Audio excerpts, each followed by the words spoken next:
सामान्याः मङ्गलवचनं कथयामः। ॐ विश्वानि देव सवितर्तुरितानि परासुव यद्भद्रं तन्न आसुव। वाक्यकारं वररुचिं भाष्यकारं पतञ्जलिं पाणिनिं सूत्रकारं च प्रणतोऽस्मि मुनित्रयम्। श्रौत्रार्हन्ति चणैर्पुण्यैर्महर्षिभिर्हर्दिवम् तोष्टुयमानोऽप्यगुणो विभुर्विजयते तराम्। पूर्वार्धे कथितास्तुर्यपञ्चमाध्यायवर्तिनः प्रत्यया अथ कथ्यन्ते तृतीयाध्यायगोचराः। नमः पाणिनिकात्यायन पतञ्जलिभ्यः शब्दविद्यासम्प्रदायगुरुभ्यो नमऋषिभ्यो मुनिभ्यो गुरुभ्यश्च नमो नमः। नमः सर्वेभ्यः भवद्भ्यः श्रोतृभ्यः। तत्र अस्माभिः गतपाठे यद्यत् पठितं तद् एकवारं स्मरामः। वयं वैयाकरणसिद्धान्तकौमुदी इत्याख्यस्य ग्रन्थस्य पूर्वकृदन्तप्रकरणं पठन्तः स्मः। प्रकरणस्यास्य अस्माकं क्रमे त्रिंशः पाठः गतपाठः प्रवृत्तः। सत्यं यत्र अस्माभिः पुरो घृतो ग्रेषु धर्तेः इति सूत्रस्थः कश्चन विचारः कृतः। तत्र पुरस् अग्रतस् अग्रे इति एतेषु उपपदेषु सत्सु सृधातोः अच् इति प्रत्ययः भवति कर्त्रर्थे। अच् इति न ट ट प्रत्ययः चरेष्टः इत्यतः ट प्रत्ययस्य अनुवृत्तेः प्रसङ्गः। कर्त्रर्थे ट प्रत्ययः भवति, अतः अत्र अग्रं सरति इति अग्रेसरः, अग्रेण सरति इति अग्रेसरः, अग्रे सरति इति अग्रेसरः इति इमानि उदाहरणानि साधितानि। सूत्रे अग्रे इति शब्दस्य एकारान्तता अपि निपात्यते इत्यत्र च कश्चन विचारः अस्माभिः कृतः। किञ्च तत्र प्रयोगसाधुत्वविषये अपि अस्माभिः चर्चा कृता। नाम कथं तर्हि यूथं तदग्रसरगर्वितकृष्णसारम् इति चेत् अत्र बाहुलकादेव टप्रत्ययः अपि च अग्र इति शब्दस्य एकारान्ताभावः निपात्यते इति अस्माभिः अत्र विस्तरेण काचित् चर्चा गते पाठे कृता। अ, अधुना एषः त्रिंशः पाठः अस्मत्क्रमे जातः आसीत्। अधुना तावत् अस्माकं क्रमे एकत्रिंशः पाठः अस्य कृतप्रकरणस्य आरब्धः भवति। इदानीम् अग्रिमं सूत्रं वयं पठामः। सूत्रं भवति पूर्वे कर्तरि इति। तत्र पूर्वे सप्तमी विभक्तेः एकवचनान्तं पदं भवति। कर्तरि इत्यपि सप्तमी विभक्तेः एकवचनान्तमेव भवति। सूत्रार्थस्य करणात् पूर्वम् अथवा पठनात् पूर्वं किं किम् अत्र अनुवर्तते तत् पश्यामः। अष्टाध्याय्याः तृतीयाध्यायस्य द्वितीयपादस्य 9दशं सूत्रं तत्रत्यमिदं प्रसङ्गम्। इतः प्राक्तनसूत्रेषु चरेष्टः इति सूत्रं यत् पठितं तस्मात् सूत्रात् टः इति अनुवर्तते। किञ्च इतः प्राक्तनं सूत्रं पठितं यत् अव्यवहितं प्राक्तनमेव पुरोग्रतोग्रेषु सर्तेः इत्यतः सर्तेः इत्यस्य अनुवृत्तिः भवति। सुपिस्थः इति सूत्रात् सुपि एतस्य च अनुवृत्तिः भवति। धातोः प्रत्ययः परश्च एते शब्दाः तत्र एते अधिकाराः अत्र सम्बद्धाः भवन्ति। समीचीनम्। कर्तरि इत्यनेन प्रकृते कर्त्रर्थः ग्राह्यः। समीचीनम्। तर्हि सूत्रार्थं पश्यन्तु। कर्तृवाचिनि पूर्व शब्दे उपपदे शाकल्यलोपकारणात् एकारः न श्रूयमाणः अस्ति अत्र कुत्र पूर्वशब्द उपपदे पूर्वशब्दे उपपदे अयादेशः भवति पूर्वशब्दय उपपदे लोपशाकल्यस्य इत्यनेन यकारस्य विकल्पेन लोपः भवति समीचीनम् तर्हि कर्तृवाचिनि पूर्वशब्दे उपपदे सर्तेष्ट स्यात् नाम सृ धातोः टप् प्रत्ययः स्यात् इतोपि सरलतया एतं सूत्रार्थं कथयामि चेत् पूर्वपदं कर्तृवाचकम् अपेक्षितम् कर्ता च कः भवति इति भवन्तः जानीयुः एव स्वतन्त्रः कर्ता क्रियायां प्राधान्येन अथवा स्वातन्त्र्येण विवक्षितः अर्थः कर्ता भवति इति श्रुतं स्यात् नाम क्रियां कर्तुं सर्वेषामपि अपेक्षया अतिमुख्यः यः भवति सः कर्ता भवति सम्यक् आम् नाम एतावता भवद्भिः विग्रहेषु नाम अत्र उपपदसमासप्रसङ्गे अथवा कृदन्तेषु पूर्वपदं कर्म वा दृष्टं करणं वा दृष्टम् अधिकरणं वा दृष्टं स्यात् कुम्भं करोति इति कुम्भकारः इत्यत्र कुम्भम् इति कीदृशं पदं कर्मपदम् अस्ति परन्तु अत्र पूर्वपदम् अधुना कर्त्रर्थे प्रयुक्तं स्यात् इति अस्ति अपेक्षा कर्तृभिन्नकारकत्वं न भजेत पूर्वपदम् अत्र हम्म? एषा अपेक्षा अस्ति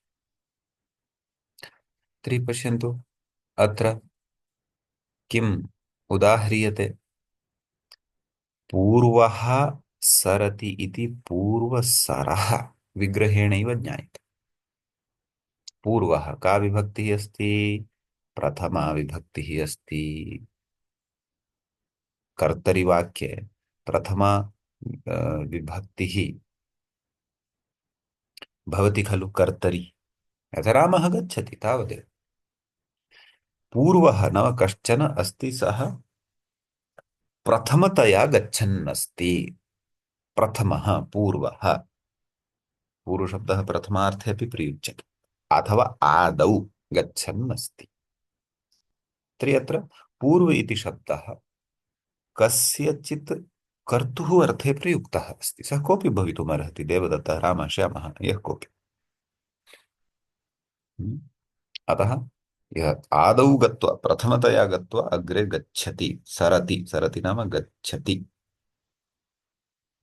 अतः कर्तृवाचकः पूर्वशब्दः अत्र वर्तते तादृशे कर्तृवाचके उपपदे सति सृधातोः टप् प्रत्ययः भवति पूर्वसरः तर्हि अत्र पूर्वं गच्छति इति अर्थः न ज्ञातव्यः कस्य पूर्वसरः इत्येतस्य परन्तु पूर्वः गच्छति पूर्वः सरति इति अर्थः सरति नाम गच्छति सृधातुः गत्यर्थः पूर्वः सरति इति अर्थः एवं रीत्या अस्य विग्रहः कर्तव्यः विग्रहेण च तादृशः अर्थः अत्र अवगन्तव्यः समीचीनम् एषः सूत्रार्थः अपि च तस्य उदाहरणम् एतत् इदानीं दलकृत्यं विचारयति कर्तरि किम् एतत् किमर्थमुच्यते इति यदि कर्तरि इति सूत्रे नास्ति तर्हि का आपत्तिः सूत्रं पूर्वे इत्येव यदि अस्ति तर्हि अर्थः कः भविष्यति पूर्वशब्दे उपपदे तर्हि एतावानेव अर्थः भविष्यति पूर्वशब्दे उपपदे सर्तेः टः स्यात् तर्हि पूर्वशब्दः सः कर्ता वा भवतु कर्म वा भवतु करणं वा भवतु किमपि वा भवतु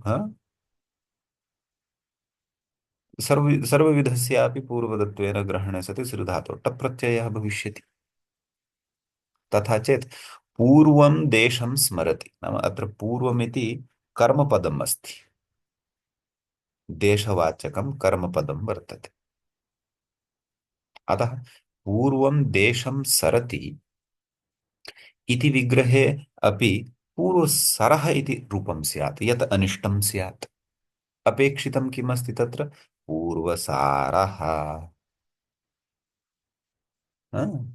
अतः तत्र किं भवति नाम कर्तरि इति दलनिवेशकारणात् कर्तृवाचकं न भवति यदा पूर्वपदम् तदा टप् प्रत्ययः मा भूत्, अपि तु उत्सर्गः अण् प्रत्ययः एव तत्र भवेत् कर्मण्यण् इत्यनेन सूत्रेण। तच्च सूत्रम् अस्माभिः पूर्वं विस्तरेण पठितमेव। एवं खलु? कुम्भं करोति इति कुम्भकारः इति यथा तद्वत् पूर्वं सरति। अत्र तु नाम कर्मपदं पूर्वमस्ति इति स्फोरणाय विशेष्यपदं दत्तम् अत्र देशं द्वितीयान्ततया। देशः देशौ देशाः देशं देशौ देशान्। अ, स्पष्टतार्थं पूर्वशब्दस्य विशेष्यपदं विग्रहवाक्ये दत्तं। यद्यपि विशेष्यपदं यद् वर्तते देशमिति तत्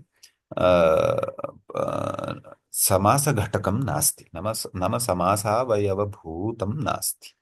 समासः कः? पूर्वसारः इति अस्ति। अतः अत्र तु तावत् पूर्वं सरति इति विग्रहे पूर्व उपपदे पूर्व इति कर्म उपपदे सति सृ धातुः कर्मण्यणित्यनेन अण् प्रत्ययं कृत्वा अचोन्यणिति इति वृद्धिं विधाय पूर्णपरः इत्यादिकं सर्वं कृत्वा पूर्वसारः कुम्भकारः इति वत् पूर्वसारः इति प्रयोगः सिद्धः भवति। तर्हि पश्यन्तु, पूर्वे कर्तरि इति सूत्रं पाणिनीये येन पठितं, पाणिनीये शास्त्रे येन पठितं सः एव ज्ञातुं शक्नोति यत् तत्र पूर्वसारः इत्यस्य कः अर्थः, पूर्वसरः इत्यस्य च कः अर्थः। तर्हि पूर्वः सन् यः गच्छति सरति सः पूर्वसरः, पूर्वं यः गच्छति पूर्वं प्रति यः गच्छति सः पूर्वसारः। एवं रीत्या अर्थे भेदाः भवन्ति। एतादृशस्पष्टता स्पष्टता यदा व्याकरणेन प्राप्यते तदा एव तत्र काव्यभाषा अवगता भवति। अन्यथा काव्ये कोऽर्थः पूर्वसरः कोऽर्थः पूर्वसारः इति अवगन्तुमेव न शक्यते। समीचीनम्। इत्यस्ति कश्चन विशेषः एतत् सूत्रगतः। अस्मिन् सूत्रे कापि शङ्का कोऽपि प्रश्नः यदि भवन्तः भवद्भिः प्रष्टुं शक्यते, अन्यथा वयम् अग्रिमसूत्रं प्रति गच्छन्तः स्मः। अस्तु। मन्ये सूत्रस्थः विषयः भवतां स्पष्टः जातः स्यात्। इदानीम् अग्रिमं सूत्रं पठामः। क्रियो हेतुताच्छील्यानुलोम्येषु इत्यस्ति। तत्र पदपरिचयम् आदौ प्राप्नुमः। क्रियः इति पञ्चम्यन्तं पदं भवति। हसि च इति कारणात् ओकारः श्रूयमाणः अस्ति, विसर्गः न श्रूयमाणः अस्ति। क्रियः क्रिञ इति ञकारान्तस्य हलन्तस्य पञ्चमी विभक्तेः एकवचनान्तम् इदं पदम्। हेतुताच्छील्यानुलोम्येषु एतत् सप्तमी विभक्तेः बहुवचनान्तं रूपं भवति। समस्तपदम् एतत् अस्ति, समासः अस्ति। समीचीनम्। तर्हि समासः अस्ति यदि तर्हि कथं विग्रहः इति चेत् हेतुश्च ताच्छील्यञ्च आनुलोम्यञ्च हेतुताच्छील्यानुलोम्यानि तेषु हेतुताच्छील्यानुलोम्येषु एवं इतरेतरयोगद्वन्द्वपरतया अत्र विग्रहः ज्ञातव्यः। नाम द्वन्द्वसमासः अस्ति, द्वन्द्वे अपि इतरेतरयोगाख्यः द्वन्द्वः अत्र अस्ति। समीचीनम्। ततः आम्, चरेष्टः इत्यतः टः एतस्य एव अनुवर्तनम् अस्ति, तस्य एव अत्र प्रसङ्गः अस्ति। किंच धातोः प्रत्ययः परश्च एते अन्ये अधिकाराः अत्र सम्बद्धाः भवन्ति। समीचीनम्। तर्हि वयम् उदाहरणम् अत्र पश्यामः। क्रिं धातोः क्रियः इति पदेन अत्र डुक्रियकरणे नहि नहि रक्षति डुक्रियकरणे इति यः धातुः सङ्कीर्त्यते अ, सः धातुः अत्र ग्राह्यः। करोति कुरुतः कुर्वन्ति इत्यादीनि रूपाणि भवन्ति। अस्तु, तर्हि पश्यन्तु। एषु द्योत्येषु अर्थः नाम एते अर्थाः यदा गम्यमानाः भवन्ति।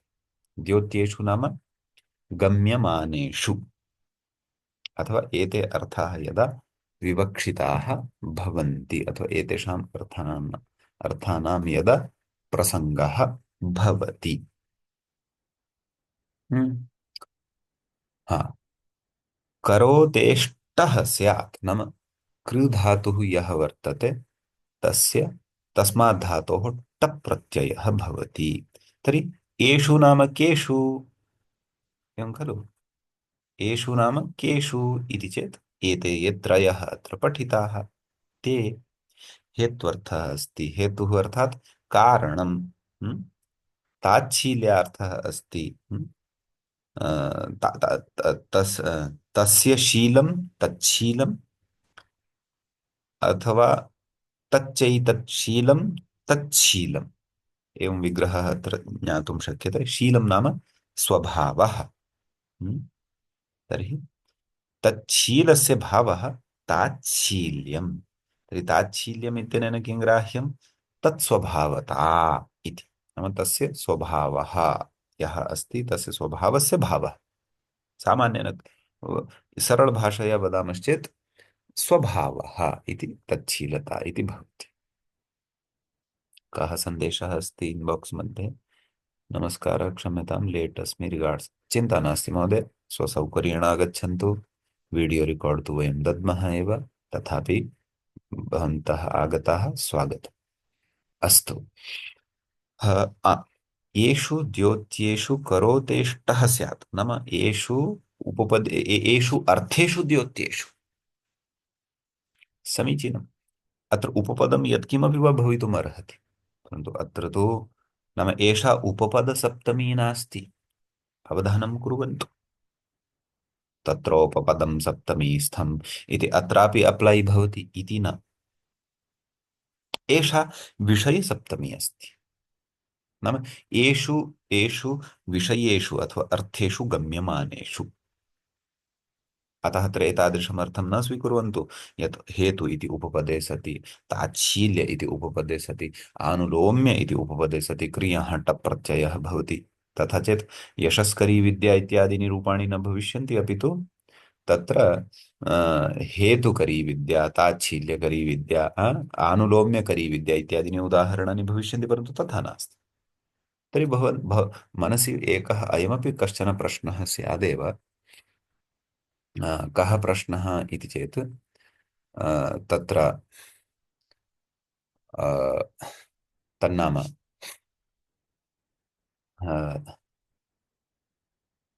कथं तत्रोपपदं सप्तमी स्थम् इत्यनेन सूत्रेण इमानि, नाम अत्र सप्तम्यन्तं पदं यद् अस्ति तेन एते हेत्वादयः उपपदभूताः न गृह्यन्ते। तस्य प्रवृत्तिः तु जायमाना अस्ति खलु तत्रोपपदं सप्तमी स्थमिति शास्त्रस्य इति चेत् व्याख्यानात् व्याख्यानानुरोधेन निश्चीयते एते अत्र अर्थाः एव विवक्षिताः वर्तन्ते, उपपदभूताः न अपेक्षिताः भवन्ति वर्तन्ते। व्याख्यानं च लक्ष्यानुरोधेन क्रियते।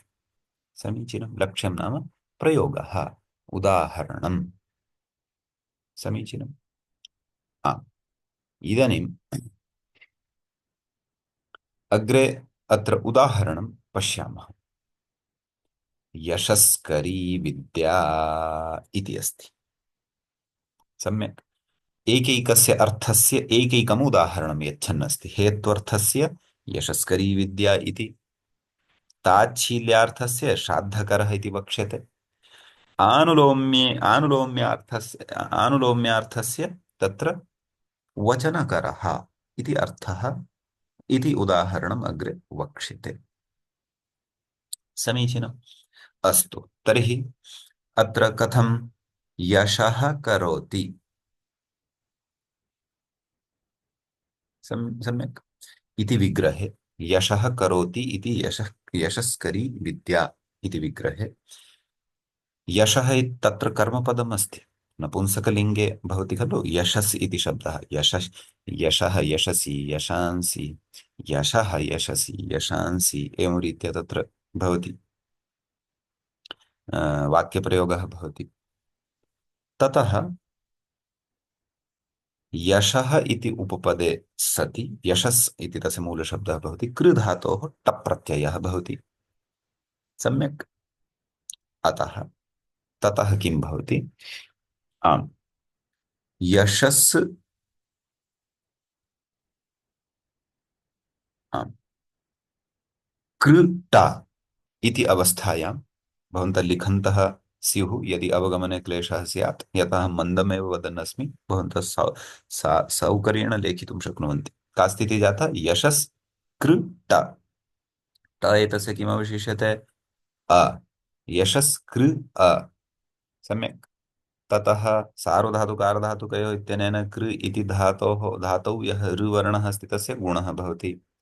यशस् कर् अ, नाम अर् इति गुणः भवति। यशस्क अर् अ, यशस्कर। समीचीनम्। ततः अत्र स ससजुषोरुः इत्यनेन सकारस्य रुत्वं भवति। का स्थितिः जाता? यशरुकार। सम्यक्। तदनन्तरं रुत्वस्य उकारस्य इतुसंज्ञा भवति, रेफः अवशिष्यते। यश ऋकार इति स्थितिः जाता खलु। तदनन्तरं खरवसानयोर्विसर्जनीयः इत्यनेन रेफस्य विसर्गः भवति। का स्थितिः जाता? यशः कार इति स्थितिः जाता खलु। तदनन्तरं सन्धिप्रकरणे पठितं सूत्रं स्मारयति, विसर्गसन्धिप्रकरणे अतः कृकमि इति सः। समग्रं सूत्रं कथं भवति तत्? अतः कृकमि कंसकुम्भपात्रकुशाकर्णीष्वनव्ययस्य इति सूत्रम् अस्ति।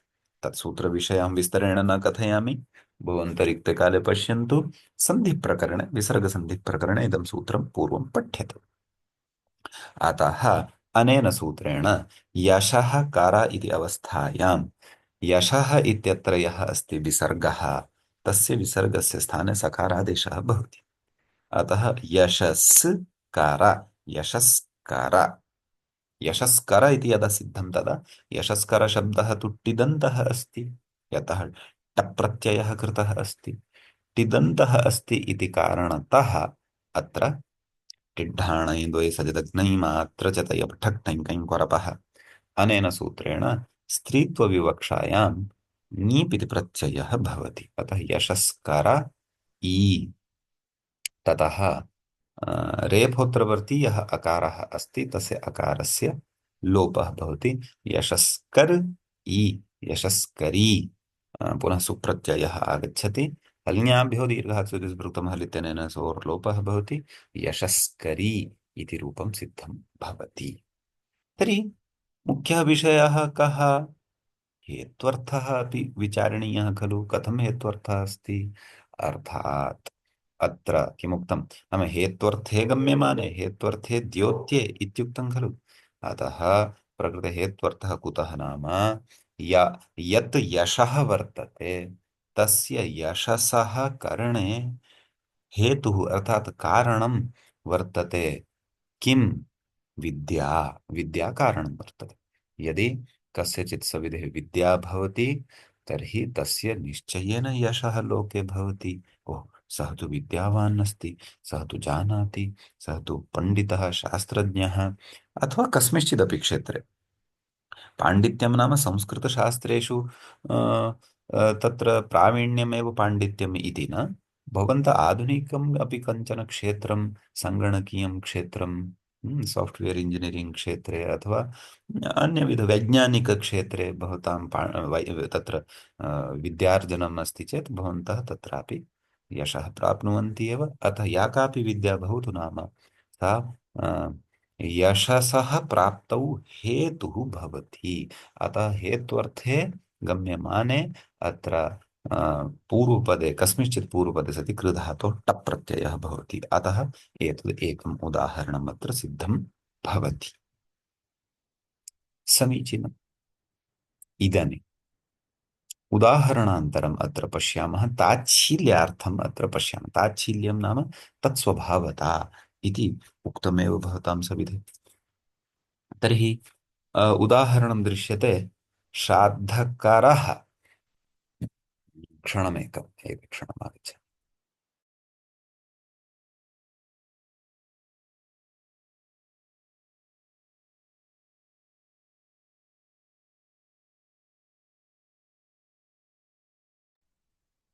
हा, क्षन्तव्यः, काचित् दूरवाणी आगता आसीत्।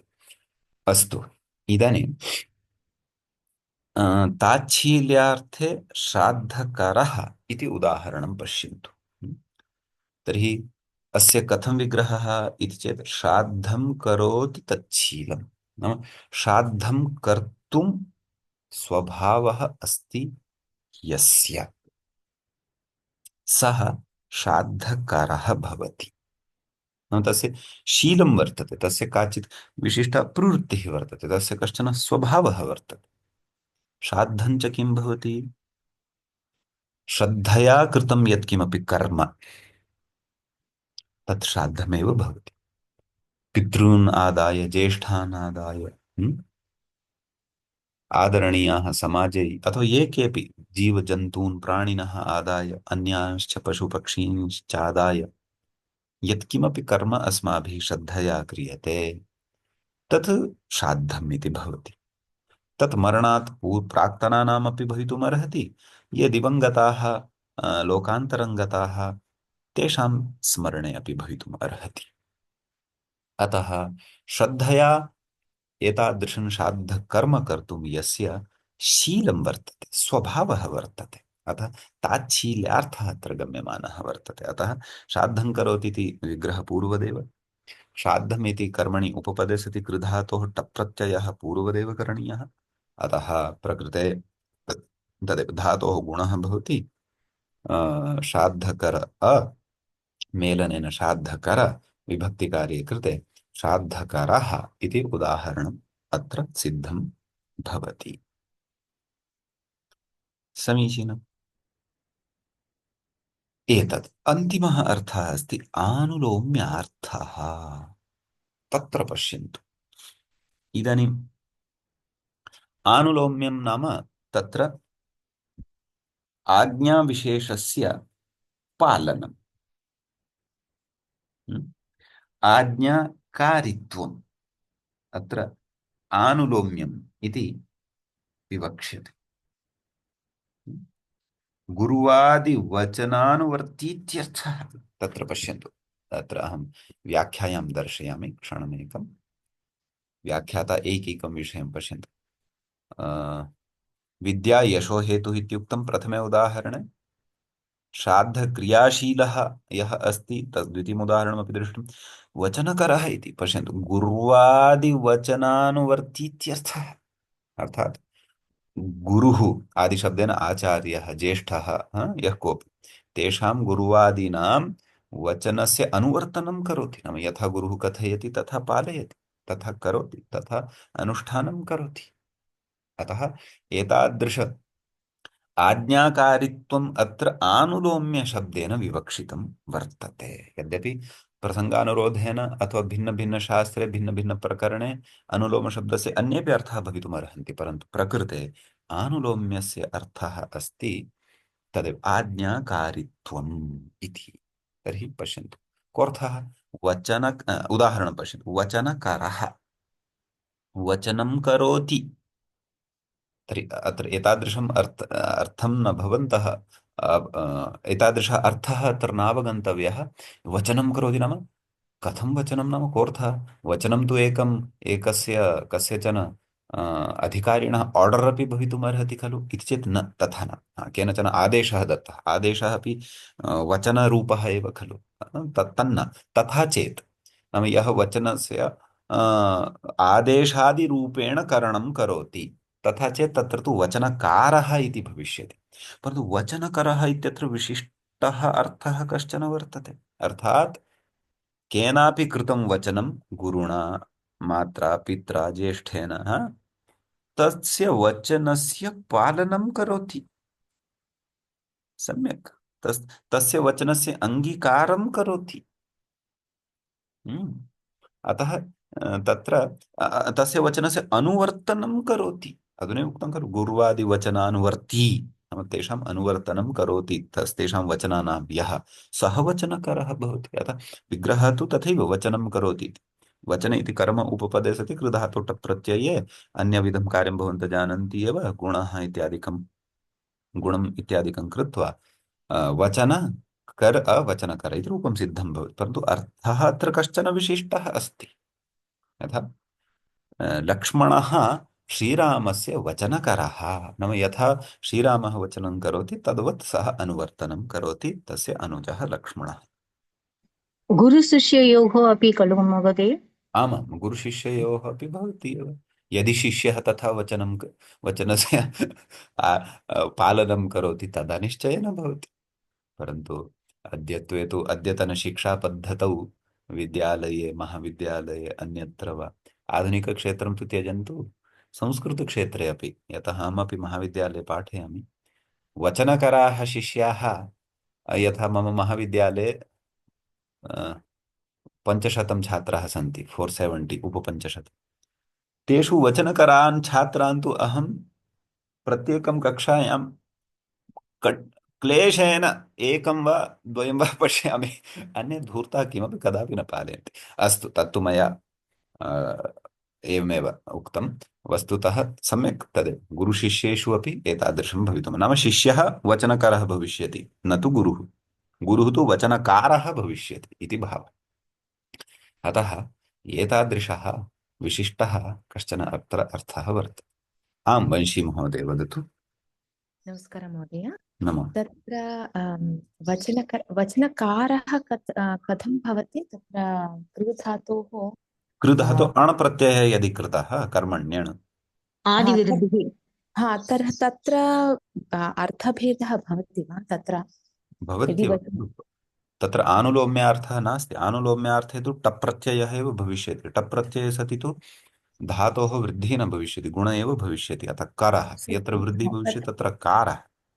हा, तर्हि तत्र वचनकारः इति अर्थः कः भवति? तर्हि तत्र वचनकारः तदेव अन्यः? वचनं करोति। यथा अहं किमपि वदन्नस्मि, हा, भवती पठतु, अथवा अस्तु, आदेशः अपि नास्ति, सामान्येन किमपि वदामि, तत् स्वाध्यायान्न प्रमदितव्यम्। तर्हि एतद् वचनं मया कृतं। कृतं नाम तत्र कथनार्थे कृधातोः तर्हि अर्थः ग्राह्यः, वचनं कथयति इति भावः। ओ अस्तु।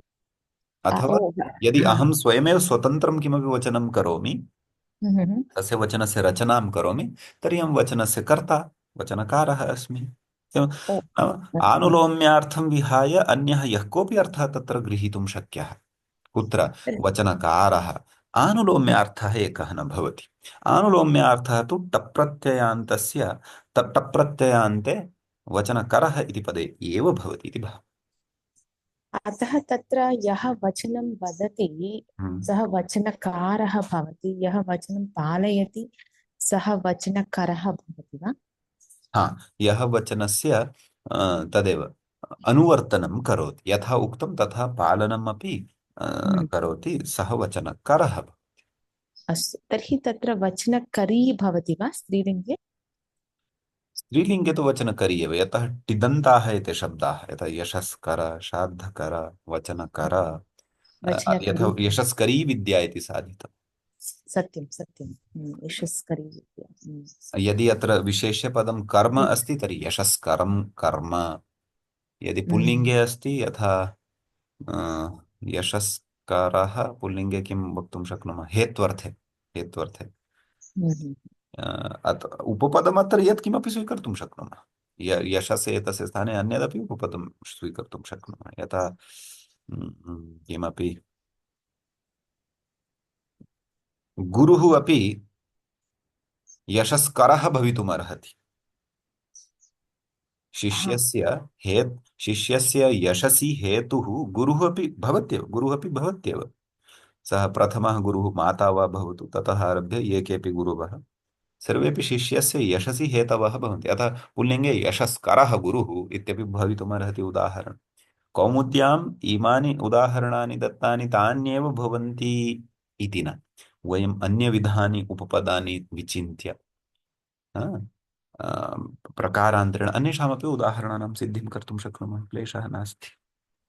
हा, क्वचित् तान्येव उदाहरणानि भवन्ति, अतः क्वचित् तत्र उपपदमपि परिगणितं भवति, धातुः अपि परिगणितः भवति, प्रत्ययः अपि परिगणितः भवति, अतः तत्र तु वयं सूत्रपरिधेः बहिः गन्तुं न शक्नुमः। अस्मिन् सूत्रे तु यथा उपपदानि न परिगणितानि, उपपदं यत्किमपि भवितुमर्हति, यशस् वा श्राद्धं वा वचनं वा। अतः वयम् अन्येषामपि उदाहरणानाम् अत्र चिन्तनं कर्तुं शक्नुमः, तथा अध्येतव्यं भवति। अत्र तु उपपदसमासः एव अस्ति न महोदय, नास्ति वा तत्र उपपदं? आमाम्, उपपदसमासः एव अस्तु, तत्र अत्र, उपपदं उपपदसमासः एव सर्वत्र। सर्वत्र किल? आम्। अस्तु। तर्हि तत्र न भेदः, हेतुः अपि तत् ताच्छील्यं तस्य स्वभावः तत्र पश्यामि एकवारं तत्र तद् हेतुः नाम कारणं, कारणम् अस्तु अस्तु। ताच्छील्यं नाम तत्स्वभावता, हा, तस्य अस्तु स्वभावः तत्स्वभावः, तत्स्वभावस्य भावः तत्स्वभावता, अथवा सत्यं। तत्स्वभावता इति तल् प्रत्ययः न करणीयः यदि सामान्यतः अवगन्तुं शक्यते। स्वभावः, तस्य स्वभावः तावदेव इत्यपि चलति।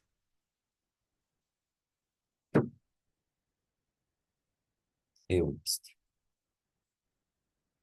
तर्हि सम्यक् अस्य सूत्रस्य विषये अवगतम्। अग्रिमं आम् सूत्रं किञ्चित् दीर्घम् अस्ति, विचाराः अपि सन्ति, अतः अग्रिमं सूत्रं वयम् अग्रिमे पाठे पश्यामः। अद्यतनपाठः अत्रैव उपसंह्रियते। कोऽपि प्रश्नः अस्ति चेत् प्रष्टव्यः, अन्यथा मङ्गलाचरणं कुर्मः मान्यः।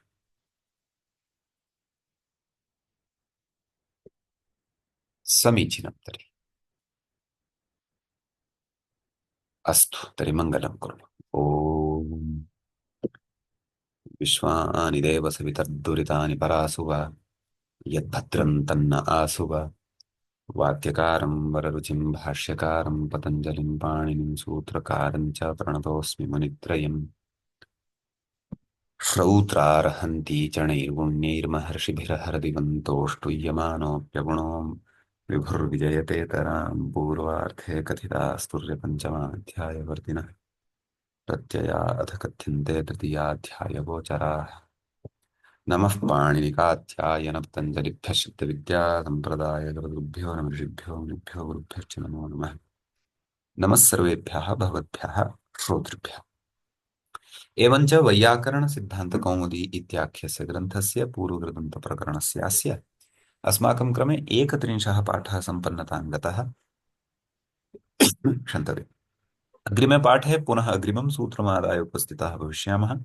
तावता नमः सर्वेभ्यः भगवद्भ्यः श्रोतृभ्यः।